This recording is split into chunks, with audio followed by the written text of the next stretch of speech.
Trend गाना है, trend new 2025 का गाना है।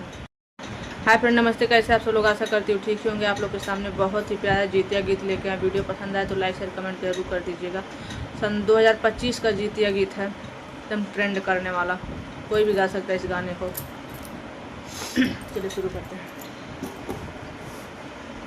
सोनावा के डोली चढ़ी जितिया मैया धरती पर आवेली हो। सोनावा के डोली चढ़ी जितिया मैया धरती पर आवेली हो। अरे के कर्मा में भूखेली जीवतिया तब हमें गोहरावेली हो। अरे के कर्मा में भूखेली जीवतिया तब हमें गोहरावेली हो। हाथ जोड़ी हमारो दुलारी बेटी माई अगवा खाड़ बैली हो।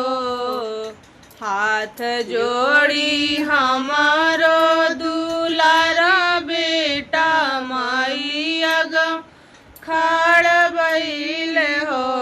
जुतिया मैया हमर मामी भूखेली जीवतिया तुम्हें गोहरावेली हो।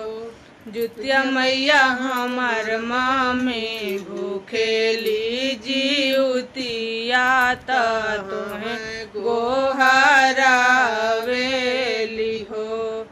हाथ जोड़ी हमारो जे स्वामी तमाई अगवा खड़ बैले हो। हाथ जोड़ी हमारो जे स्वामी तमाई अगवा खड़ बैले हो। जुतिया मैया हमार धानी भूखेली जीवतिया तुम्हें गोहरावेली हो। जुतिया मैया हमार धानी भूखेली जीवतिया तुम्हें गोहरावेली हो। जितिया माई के चुनारी चढ़ावेली सिंदूरा लगावेली हो। अरे मांगेली दीर्घ आयु